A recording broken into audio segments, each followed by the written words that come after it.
Y buenas tardes a todos y todas quienes van a ver esta grabación. Gracias por estar aquí, por acompañarnos. El día de hoy tenemos un súper invitado, el director de investigación de Viva Idea, Felipe Simes, y él nos va a contar un poco más acerca de qué hace Viva Idea, nos va a contar acerca de la inversión en el contexto latinoamericano y también acerca del trabajo que ellos han hecho para apoyar, acercar a los emprendedores a la inversión de impacto. Así que muchísimo gusto, Felipe. Muchas gracias por estar acá con nosotros. Y pues si quieres agregar algo y presentarte ya más a detalle. Gracias, Andrea. Bueno, como bien decía, yo soy director de investigación de Vividea. También recientemente fui contratado como profesor investigador en EGADE Business School en México, con la idea también de desde México empezar a internacionalizar el trabajo de Vividea y también ir integrando el trabajo desde la universidad de Action Research, que en Viva empujamos mucho y diferentes herramientas pedagógicas que puedan facilitar el desarrollo sostenible en la región. Muchas gracias, Felipe. ¿Y nos puedes contar un poquito más acerca de qué es Viva Idea? Sí, Vividea es un centro de investigación-acción que se enfoca en facilitar la inclusión social a nivel latinoamericano. Entonces nosotros estudiamos, siempre digo lo que poco o nadie quiere estudiar, tratamos de estudiar las dinámicas de favelas, cómo emergen mercados en favelas y esto permite a las personas que viven en pobreza salir de sus difíciles situaciones.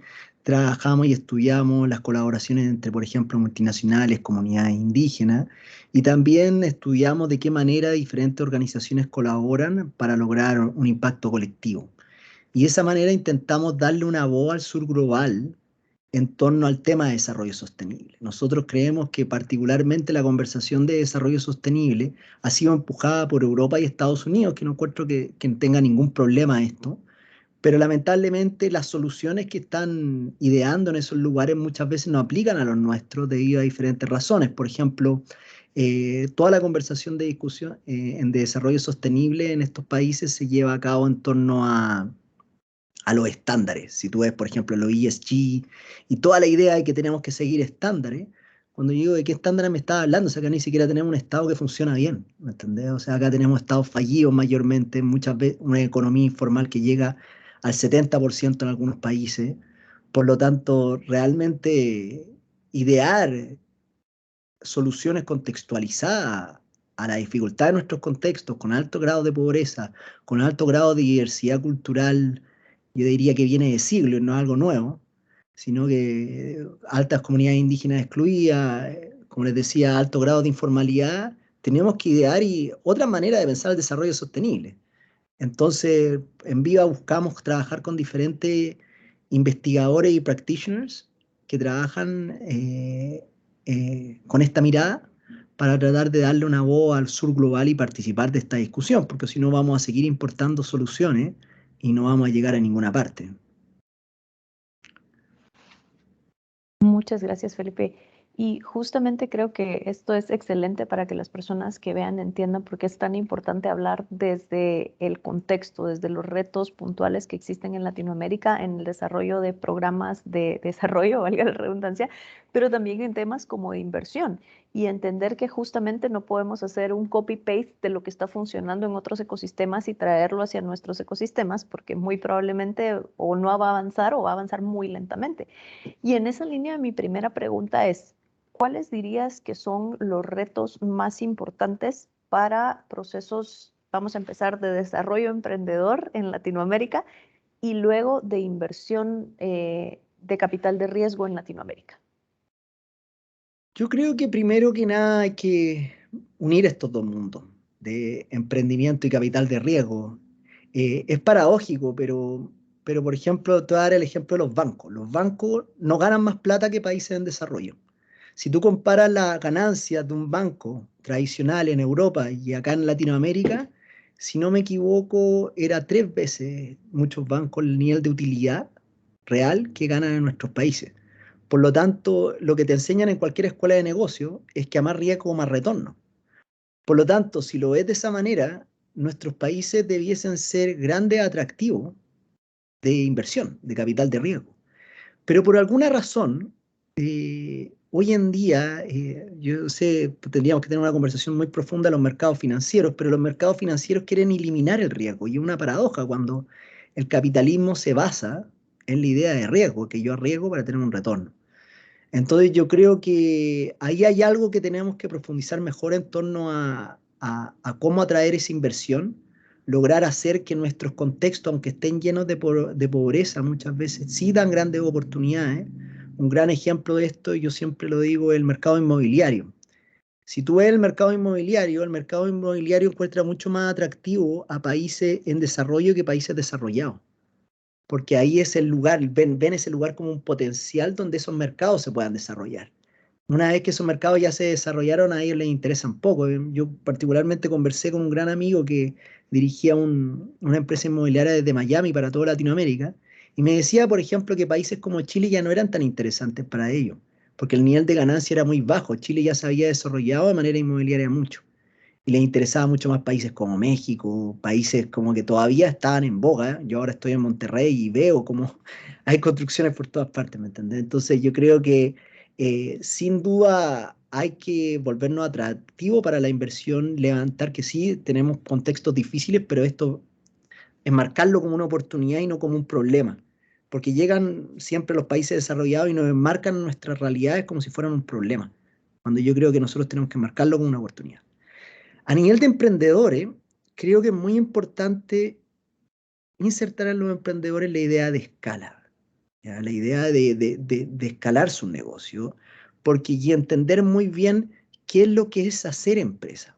Yo creo particularmente, yo trabajo con muchos emprendedores sociales, que a mí me encanta trabajar con ellos, porque yo siempre les digo que están reconstruyendo los mercados y de que ellos tengan éxito depende que el futuro sea del desarrollo sostenible, sea en base a la libertad y no a entidades centralizadas. O sea, que la empresa sea el agente de cambio que genera un bienestar. Pero al mismo tiempo, yo veo que estos emprendedores sociales vienen con una lógica muy NG, muy del impacto y no de la creación de mercados de impacto, que es diferente. Cuando yo hablo de creación de mercados de impacto, pienso en una empresa como Kingo en Guatemala, que está, por ejemplo, viendo los entornos rurales donde no llegaba la electricidad como una oportunidad de mercado para ellos entregar energía solar a un precio justo y que las mismas personas que viven en pobreza elijan cómo quieren consumir su energía y que más encima esta sea sostenible. Entonces, yo creo que, como te digo, acá resumiendo, primero es enmarcar nuestros contextos como oportunidades y no como problemas. Y lo segundo es, en los emprendedores, insertarle la idea de ser empresa que tiene que ver con hacer escalar, aumentar su impacto, levantar inversión, compartir propiedad para ir creciendo y ir realmente transformándose en un ente de cambio en su sociedad. Muchas gracias. Y bueno, mi siguiente pregunta va muy relacionada a cuál es la contraparte o cuáles han sido esas oportunidades más importantes que ustedes han identificado en el contexto latinoamericano para el desarrollo de empresas de impacto y también algo que te haya sorprendido, que te hayas dicho, wow, después de hacer una investigación acá y estar buscando datos, pensábamos que iba a ser A, pero fue B y nos voló la cabeza. Perfecto. Déjame partirte con la segunda, Andrea. Déjame partirte con la segunda porque yo creo que es parte fundamental del trabajo de Vividea. Hoy en día vemos muchas empresas o incubadoras trabajando en metodologías con emprendedores. Y acá vemos la excesiva importación de soluciones. Por ejemplo, ¿qué incubadora no trabaja con el Lean Canvas? ¿Qué incubadora no trabaja con diferentes metodologías? Y nosotros decimos, oye, pero esta metodología le sirven a un emprendedor que trabaja en un contexto donde las reglas del juego de los mercados no son claras, donde él tiene que también transformar, cambiar las reglas del juego de los mercados, quizás hasta promover leyes.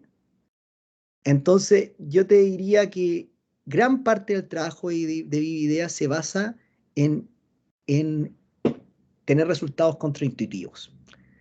Esto es parte básica de la ciencia incluso, ¿no? Yo también en mi rol como profesor en EGADE, lo que se busca siempre en los journals académicos es lo contraintuitivo, que es lo contrario a lo que la gente piensa, porque lo otro ya es evidente y ya es status quo. Entonces, un buen estudio científico lo que busca es exactamente eso, es ir contra la intuición, ir contra el status quo en conocimiento. Y te voy a dar el ejemplo de mi doctorado, fíjate, que yo lo hice como parte del trabajo en Vividea, en ese tiempo no era director de investigación, era investigador senior, y yo lo que hice fue estudiar el mercado, parte de mi doctorado era estudiar cómo emergían los mercados informales en favela.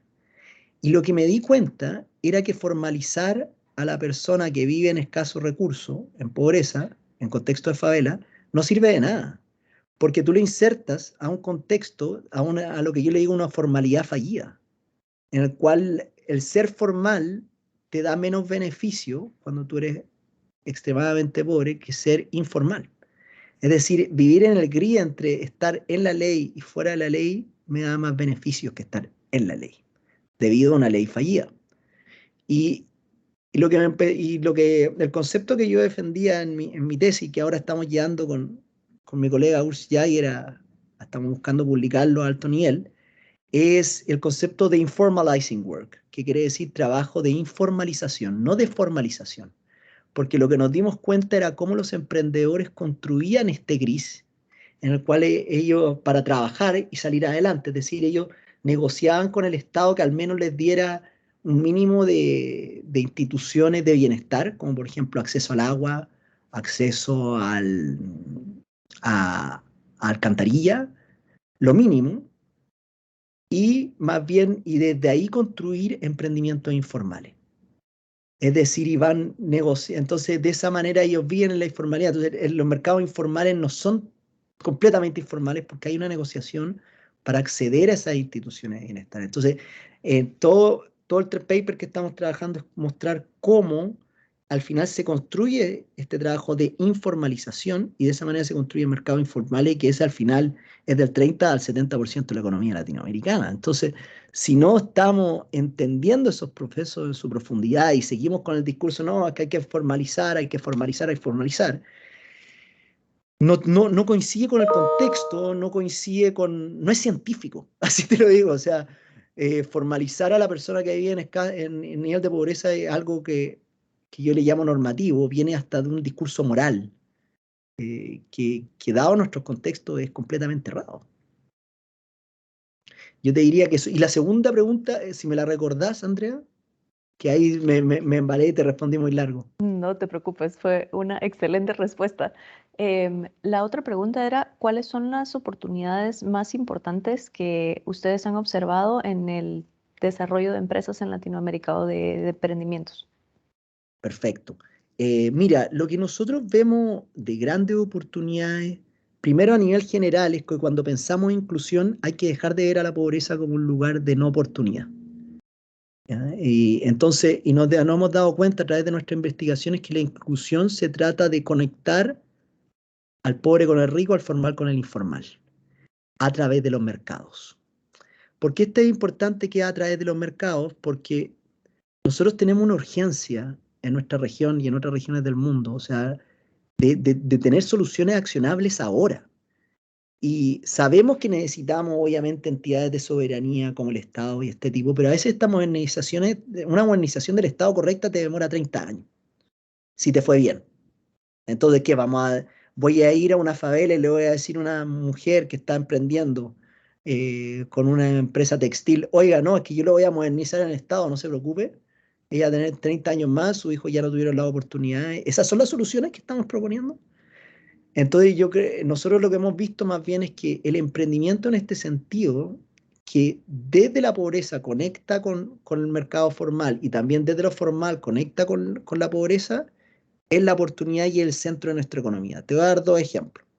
Por ejemplo, una multinacional que haya oportunidades en colaborar con emprendedores de comunidades indígenas, debido, por ejemplo, a que debido a su cultura, en general tienen excelente agricultura orgánica, por ejemplo, las comunidades indígenas.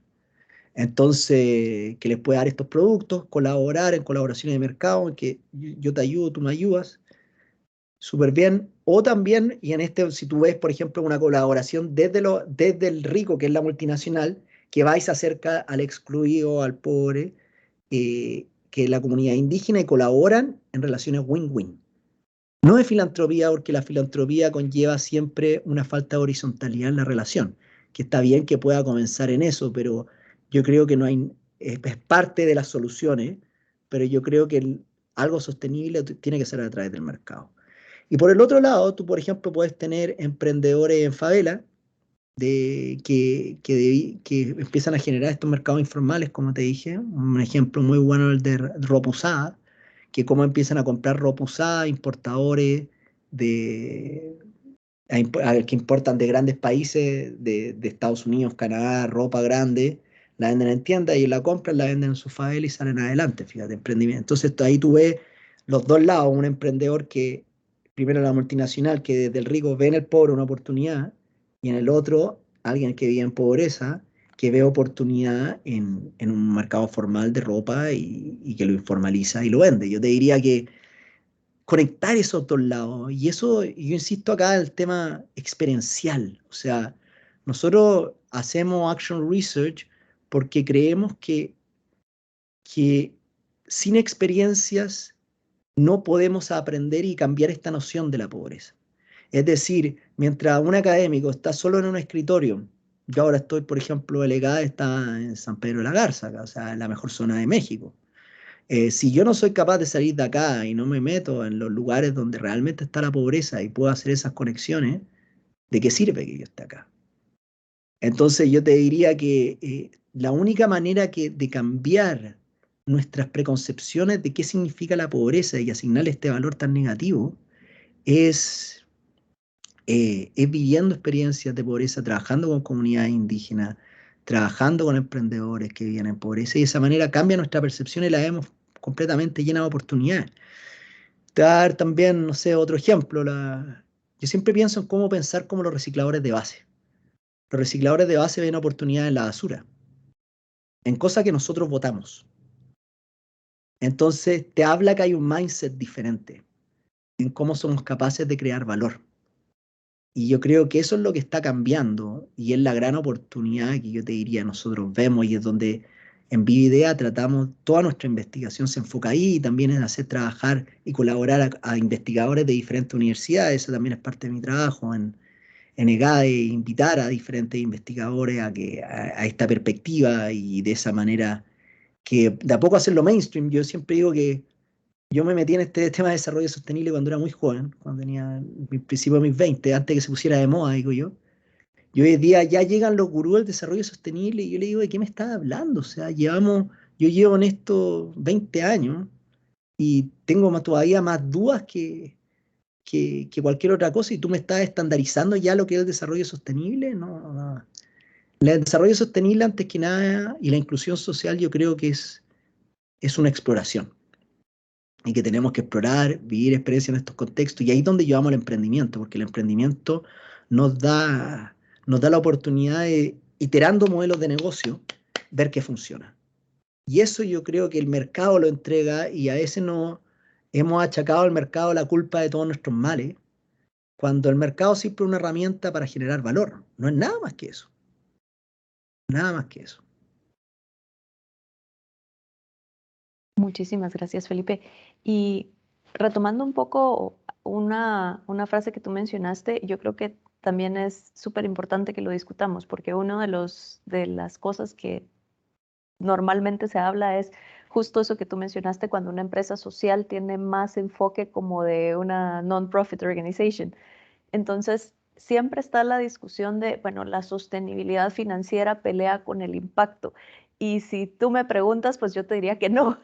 Pero también, pues me interesa mucho conocer tu opinión y también qué cosas ustedes han observado en sus procesos de Action Research para como decir, bueno, aquí hay ejemplos puntuales de que no, porque creo que es súper importante continuar comunicando ese mensaje, ¿verdad? De que no están enemistados el uno con el otro.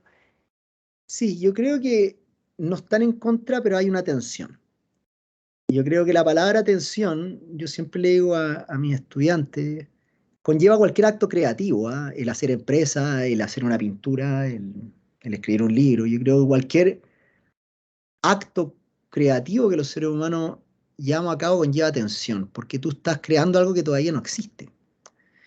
Y, y esta idea de lo que significa ser empresa, que más que nada yo te diría, más allá de la empresa social, yo te diría, hacer empresa es una travesía llena de incertidumbre, en el cual tenemos que volver a traer eso a la conversación. Yo creo que yo que trabajo en escuela de negocios, o sea, yo veo que por muchos años, por muchas décadas, el status quo fue que el mundo empresarial era un mundo de seguridades, era un mundo de estandarizaciones, era un mundo en el cual nosotros como seres humanos estábamos metidos dentro de la empresa, ¿me entendéis? Y no teníamos capacidad de agencia, sino que tú hacías esto nomás y no hacías nada más. Yo creo que hoy en día yo creo que eso está cambiando, la verdad. Yo creo que estamos trayendo de nuevo lo que significa hacer empresa a la conversación. Yo creo que el hacer empresa es una de las grandes invenciones del ser humano y es bastante nueva, tal como la conocemos. O sea que tú o yo, Andrea, ideemos una empresa que quiera darle valor a la sociedad, es brutal. Y yo creo, y acá es donde yo también creo que al mundo de desarrollo sostenible también le hace falta ciertas concepciones más tradicionales de la economía. Por ejemplo, la importancia de la competitividad. Yo no veo a ninguna empresa social tan interesada en la competitividad. Muy poca, no digo ninguna, pero muy poca. Y que si tú eres no eres competitivo, no vas a ganar. Entonces, y esto, la colaboración tiene que ser para entregarle valor a ciertos grupos determinados. Es decir, esta idea de que la colaboración per se genera valor, ¿no? Yo soy escéptico, para serte sincero. Porque hay veces que la colaboración, mi experiencia laboral, es que la colaboración hay veces que es muy buena, que te permite generar más impacto, y hay veces que no. Entonces, tener nociones menos idealistas del cambio social, pero siguiendo con el cambio social en mente, yo creo que es algo muy, muy interesante y que yo veo que nosotros como vida estamos tratando de volver a la conversación. O sea, a veces siento que la conversación se ha vuelto demasiado menos científica y muy moralista. Y yo creo que el mundo de desarrollo sostenible es culpable de eso en gran parte. O sea, echarle toda la culpa al mercado, echarle toda la culpa a nuestros antepasados, nuestros padres que supuestamente destruyeron el mundo. Yo creo que la cosa es bastante más compleja y más bien lo que tenemos que hacer nosotros como generación es, sin perder ciertos avances que nos ha otorgado el capitalismo, que sin duda han sido avances, ha reducido la pobreza, esa idea de que el capitalismo ha aumentado la pobreza, eso no es verdad. Si tú ves a los datos, eso no es verdad por ninguna parte. Entonces, pero sí existe una gran diferencia hoy entre el más rico y el más pobre y tenemos que disminuirla. Y tenemos que ver cómo el mercado nos ayuda a disminuirla. Y ahí es donde el mercado tenemos que cambiar para dónde gira. Yo siempre doy un ejemplo muy, muy simple, mira. Todo el mundo alegó durante la pandemia que Messi ganaba más plata que un médico, por ejemplo, que trabaja en pandemia y que está arrancando su vida. Cuando en la mayor parte de los países los médicos ganan un montón de plata, pero ni siquiera quiero entrar a ese tema. Pero sí yo te diría que había un discurso moral de que esto estaba equivocado. Yo lo que más pensaba decía, pero que hay una falta de entendimiento de lo que son los mercados, porque si Messi gana más plata que un médico que trabaja en pandemia, es simple y llanamente que porque nosotros como seres humanos en el agregado lo valoramos más. Es decir, nada más. No es culpa de los mercados, porque cuando tú le asignas la culpa a los mercados, tú a los mercados le asignas, o sea, quitas culpables, porque el mercado tiene la culpa. Cuando los mercados simplemente asignan el valor que los seres humanos asignamos. O sea, nosotros valoramos más a un jugador de fútbol que un médico que trabaja en temas de pandemia. Listo, se acabó. Eso es. Entonces lo que tenemos que hacer más bien es cómo el mercado nos permite valorar la naturaleza, cómo el mercado nos permite valorar mayor inclusión social, cómo el mercado nos permite valorar contextos de pobreza. Y ahí yo te diría que, por eso una de mis grandes influencias es Amartya Sen. En esta línea de Amartya Sen habla siempre de que toda la discusión del valor está en el centro de cómo solucionar la pobreza, la verdad, cómo poder abordarla de mejor manera. Yo te diría que cambiar, utilizar los mercados para cambiar nuestro sistema de valoración, yo creo que es clave. Acá tú tenés empresas, por ejemplo, que están empezando a ser regenerativas de la naturaleza. ¿Ya? Y cómo hacer esto, asignarle ese valor a la naturaleza. ¿Cómo le asignamos valor a tener empresas, por ejemplo, como Notco en ese sentido? No sé si la conoces, Notco es un startup chileno que llegó a ser unicornio, que lo compró Jeff Bezos, que ellos a través de inteligencia artificial lo que hacían era replicar alimentos de carne para que supieran como la carne, ¿ya? Y de esa manera reducir la producción de carne, que era lo que ellos buscaban. Entonces, ahí tenemos un ejemplo muy claro de cómo esto se puede llevar a empresas. Y son estas empresas las que van a construir el futuro. Y yo creo que acá es también clave entender esto en el macro del proceso social y global que estamos teniendo. Yo diría que hoy en día estamos, por discursos eh, comunistas han vuelto a estar en el tapete, yo te diría, con China, de la eficiencia de sistemas centralizados con menos libertad. Y yo creo que, y esto es un temor, yo te diría, de nuestra generación, es un gran tema. Entonces, yo creo que realmente estas empresas, como Notco, Kingo, son las empresas que todavía son la esperanza de que un sistema democrático conjunto con el capitalismo puede funcionar. Es decir, si estas empresas no se transforman en el mainstream de aquí a 10, 15 años, yo te diría que un futuro libre es imposible, porque vamos a caer en colapso. Entonces yo soy bastante más radical en este sentido. En Viva hay personas de diferentes posturas, yo debo reconocer que soy el más radical en este sentido, pero esa es parte de Viva, creo yo, desde la diversidad de investigadores y practitioners que trabajan ahí.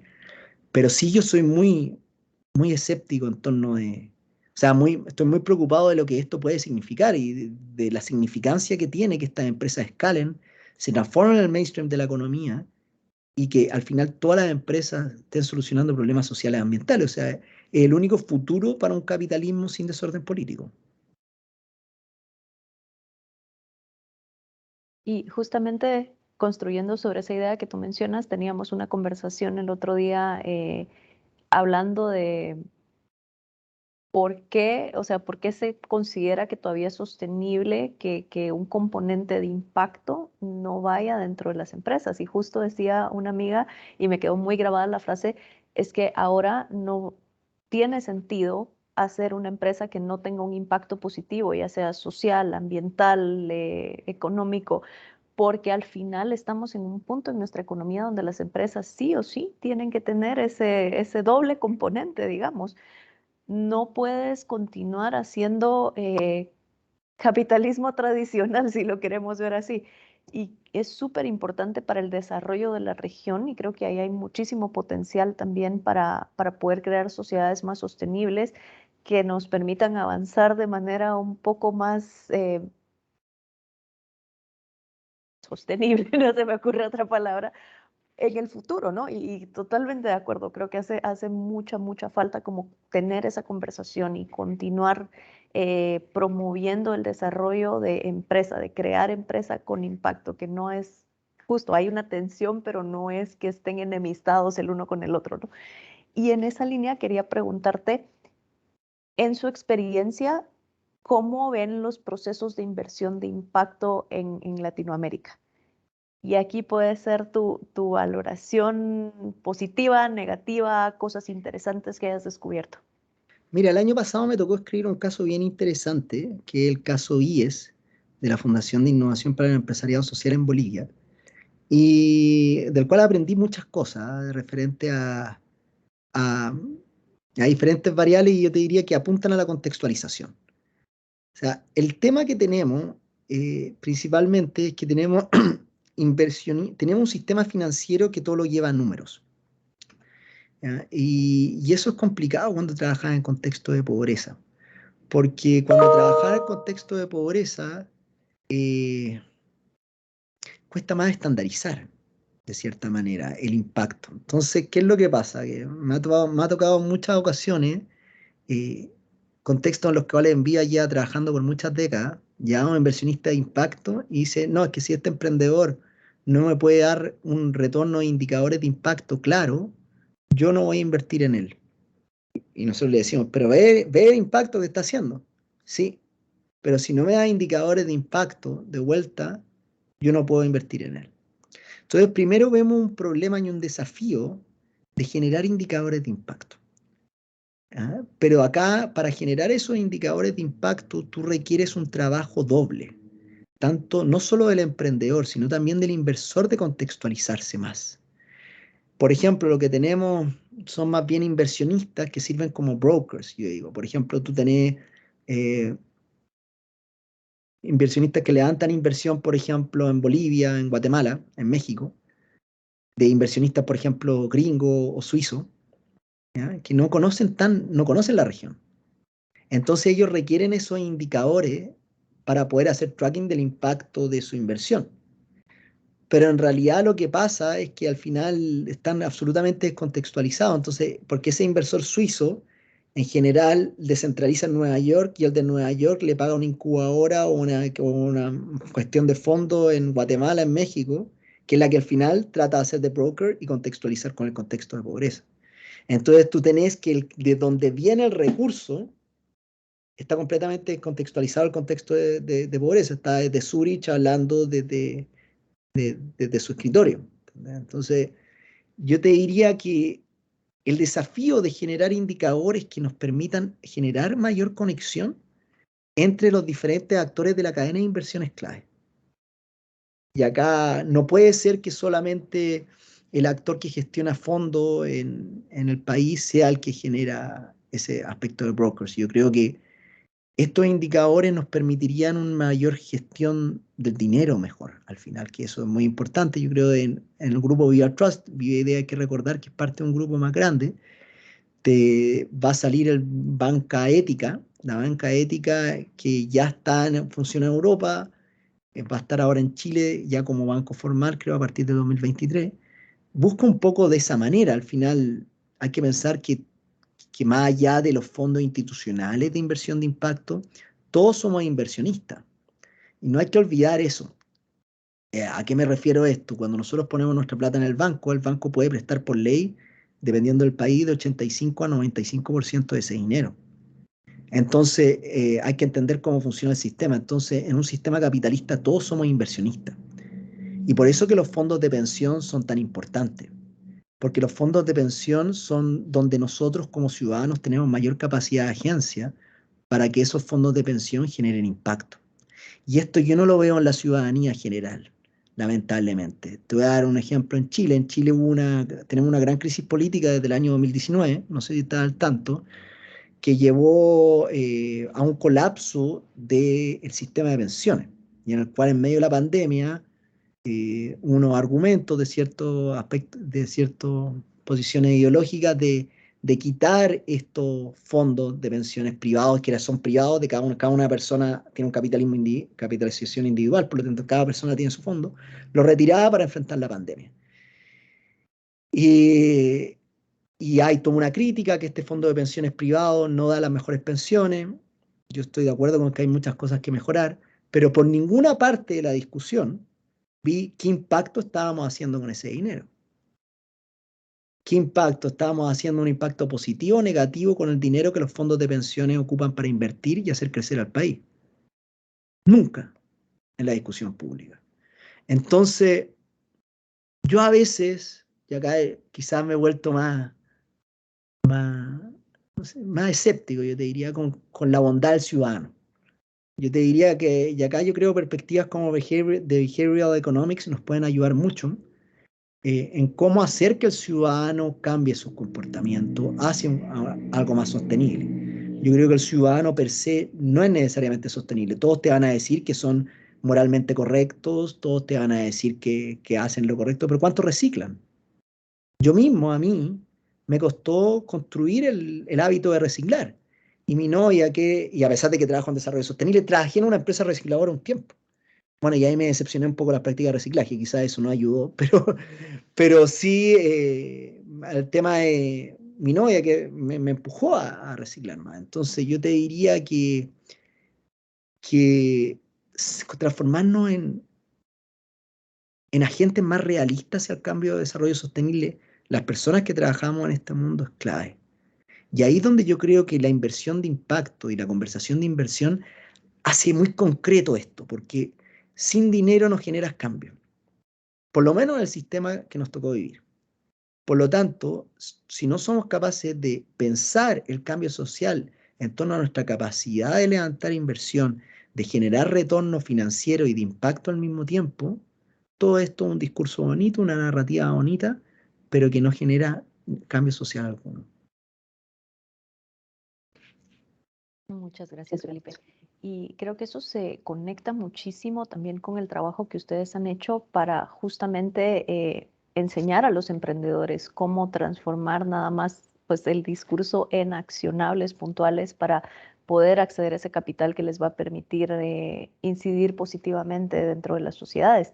Y eso me lleva a preguntarte, ¿cómo fue el proceso que hicieron para desarrollar este MOOC, que por cierto está disponible en internet? Vayan a buscarlo, es fantástico, los módulos son muy buenos. Em, ¿Cómo fue el proceso? Porque entiendo que viene respaldado por mucha investigación, mucha evidencia. También es por este credo de que el emprendedor entienda cómo efectivamente hablarle al inversionista. Entonces, ¿me puedes contar un poquito más al respecto? Sí, este se llama en inglés Access to Impact Investment. Al principio lo hicimos en inglés, después se llama Acceso a la Inversión de Impacto. Lo pueden buscar. Lo hicimos hace, yo te diría, unos 3 o 4 años atrás ya.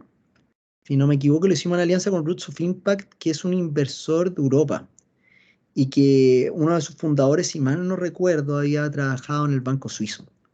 Y él venía con toda esta perspectiva, un gran conocimiento del mundo financiero, pero cómo hacerlo funcionar en torno al impacto. Y ahí unimos fuerza y claro, y lo que hicimos fue a través, hacer un MOOC muy completo, 8 semanas, con la idea de que el emprendedor aprenda a hablar el lenguaje del inversionista.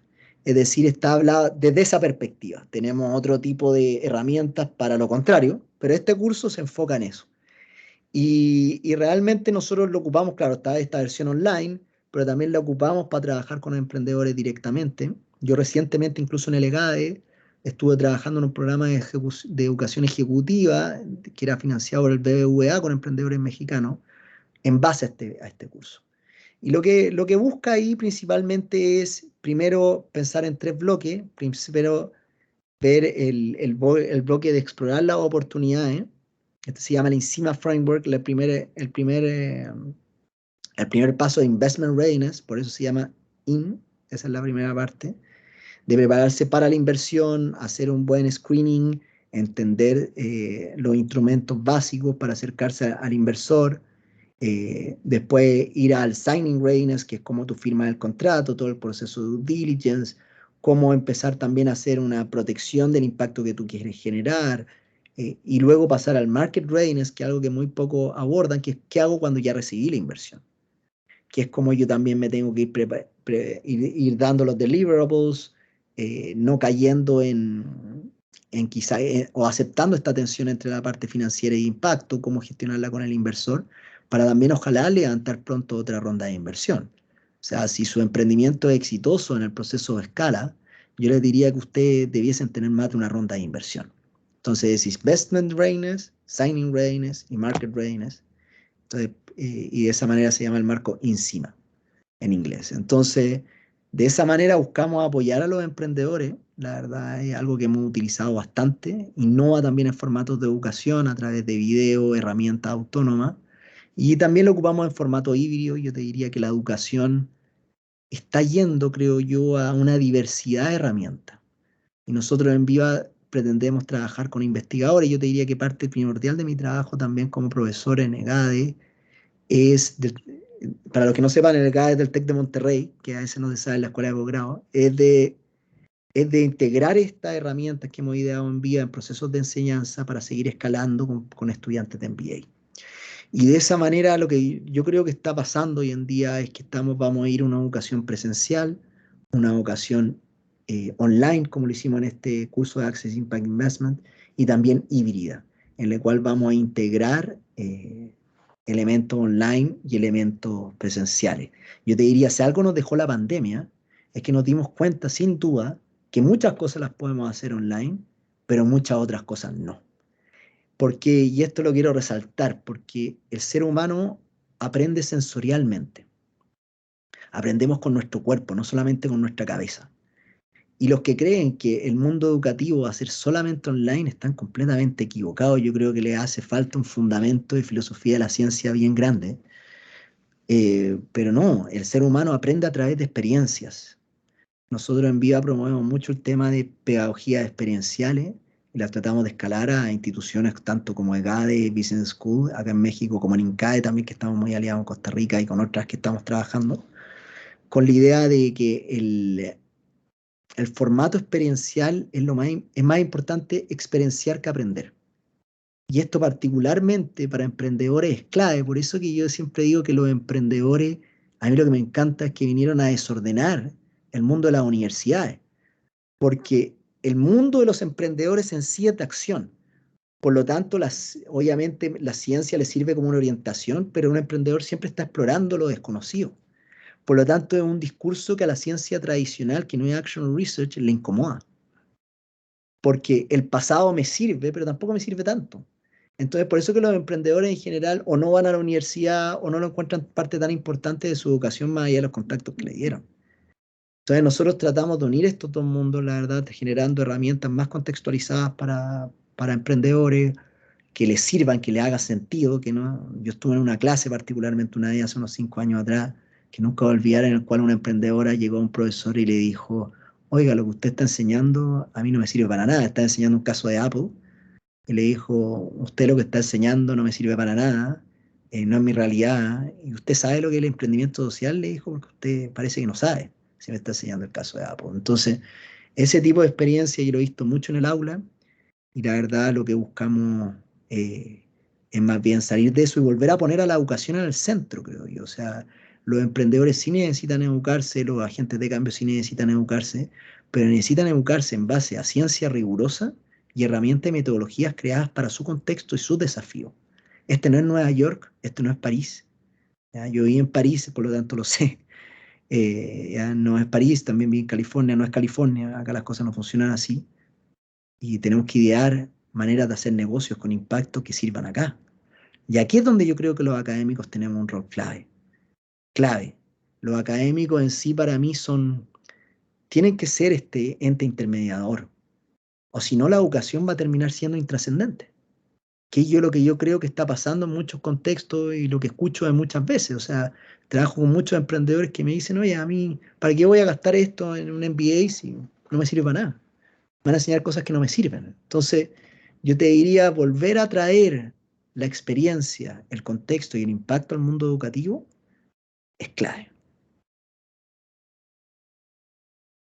Muchas gracias, Felipe. Y creo que es muy, muy importante lo que tú mencionas. O sea, está el proceso de aprendizaje, pero también mucho de cómo se deciden los procesos de inversión, cómo se coloca capital, tiene que ver justamente con esa experiencia, con esa red de contactos, con esos apretones de mano, esos, qué sé yo, cafés intercambiados, o sea, esas relaciones que vas construyendo como emprendedor y vivir la experiencia directa de estar inmerso en el contexto. Entonces, definitivamente tiene que haber esa complementariedad entre el aprendizaje teórico y la práctica y los procesos experienciales. Y bueno, quisiera hacerte una última pregunta, y más que una pregunta, es un prompt. Si tú tuvieras que decir cuáles serían los accionables más puntuales que deberíamos de hacer desde la perspectiva del capital de impacto para impulsar el desarrollo en Latinoamérica, ¿cuáles serían los tres así más importantes? Ya, me hace pensar, pero bueno, yo creo que el primero es generar indicadores de impacto contextualizado. Esto no lo va a solucionar un ente en Estados Unidos con indicadores IRIS, no lo va a solucionar ESG. ¿Ya? La ESG sirven para multinacionales, no para pymes, y nosotros tenemos economía basada en pymes. Por lo tanto, generar un esfuerzo con entidades académicas en generar indicadores más contextualizados que alimenten la información que están haciendo estos impactos, eso va a ayudar muchísimo. Segundo, acá es entender esto en el más alto sentido a nivel de mercado financiero, más allá de la inversión de impacto.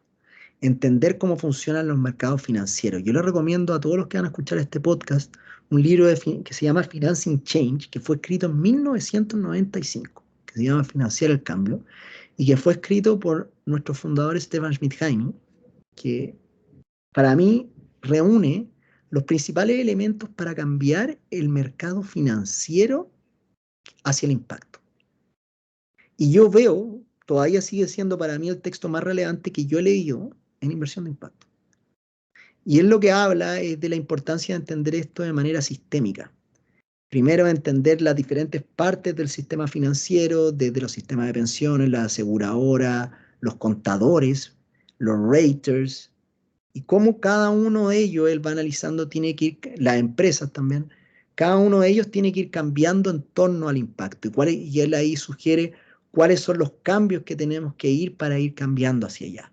En el caso de los contadores, idear elementos que nos permitan llevar un balance de impacto tal como un balance financiero. En el tema de los raters, cómo asignamos mejor el rating a lugares en pobreza al final, porque si no, no tiene sentido asignarle menor valor. Porque, ¿por qué? Después el siguiente yo te diría a nivel de empresas, cómo las empresas pueden gestionar un balance scorecard en esta línea. A nivel de inversionista institucional, los que giran, los que dominan la economía son los sistemas de pensiones, ¿ya?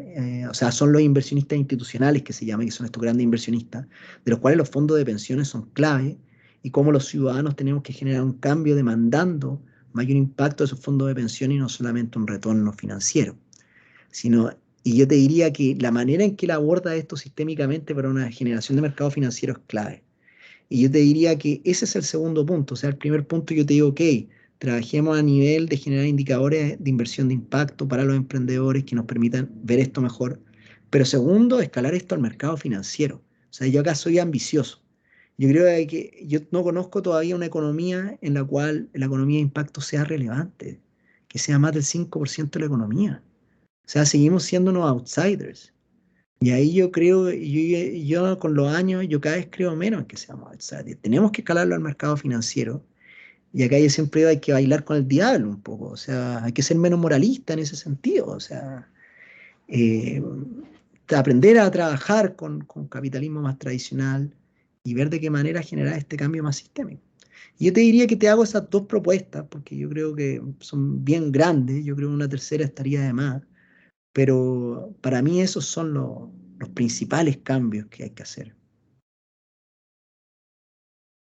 Muchísimas gracias, Felipe. Estamos bien contentos de que nos hayas acompañado hoy y de que compartas todos tus conocimientos y experiencia con nosotros.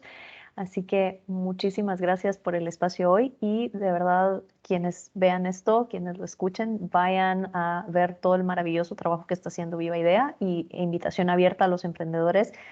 Utilicen los recursos que están disponibles, son muy buenos y también no se olviden de la parte experiencial.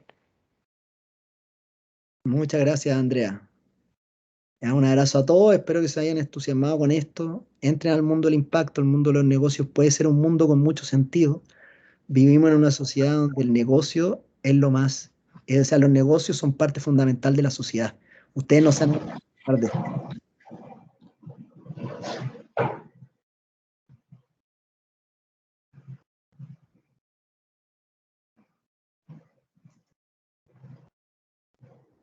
Ahí Miguel está,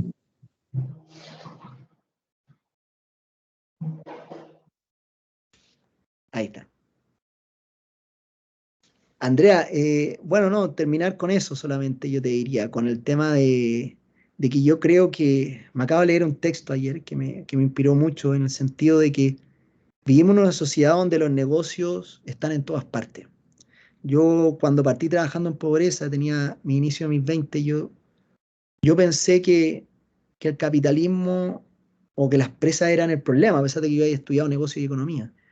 Y en el camino me di cuenta, explorando otras cosas, yo también soy escritor de literatura, le dedico mucho tiempo a eso, me relaciono mucho con artistas. Creo yo que hoy en día todos tenemos que hacer empresa. Hacer empresa, igual que los mercados, es simplemente un medio de generación de valor. Y cuando soy capaz de construir un modelo de negocio para generar valor en lo que sea, uy, cómo cambia mi agencia para cambiar el mundo. Y acá es donde yo creo que hay que salir con ciertas preconcepciones que tenemos. Y acá una gran inspiración para mí, y quizás lo dejo como algo quizás conflictivo, es Elon Musk. Elon Musk está liderando la generación de un mercado para ir al espacio. De cierta manera, él todavía no tiene un modelo de negocio tan claro. Si tú vas a la página de SpaceX, no hay un modelo de negocio tan claro porque su visión es llevar al ser humano a Marte y transformar al ser humano en una especie intergaláctica. O sea, realmente cuando tú ves esa visión, te rompe un poco los esquemas, te rompe todo, pero sí lo que yo admiro mucho de Elon Musk es su capacidad de, de cambiar los fundamentos de una sociedad en base a una empresa. Y yo creo que de eso los emprendedores sociales y el mundo del impacto sí tiene que aprender mucho de Elon Musk, en el sentido de la capacidad de asignarle valor a través de la empresa a cosas que antes no valorábamos, que en este caso la inclusión, la naturaleza, sistema regenerativo, justicia. Ese es el camino, no discursos moralistas a veces o no caer en la excesiva advocacy, digo yo, en el excesivo reclamo a un más encima el reclamo en nuestra sociedad no tiene mucho sentido. Claro, en Estados Unidos voy y le reclamo a un Estado que funciona, acá le reclamo a quién. ¿A quién le reclamo? ¿Entendido? O sea, tenemos que ser más autónomos, yo creo, y realmente ser muy emprendedores en buscar estas soluciones. Bueno, muchísimas gracias y espero ya pronto esto va a estar publicado en nuestras plataformas y de nuevo mil gracias por el espacio y conversaremos muy pronto. Súper, Andrea. Oye, ¿le avisaba a Pau? ¿Me avisaba a mí? ¿Cómo lo vas a hacer? Porque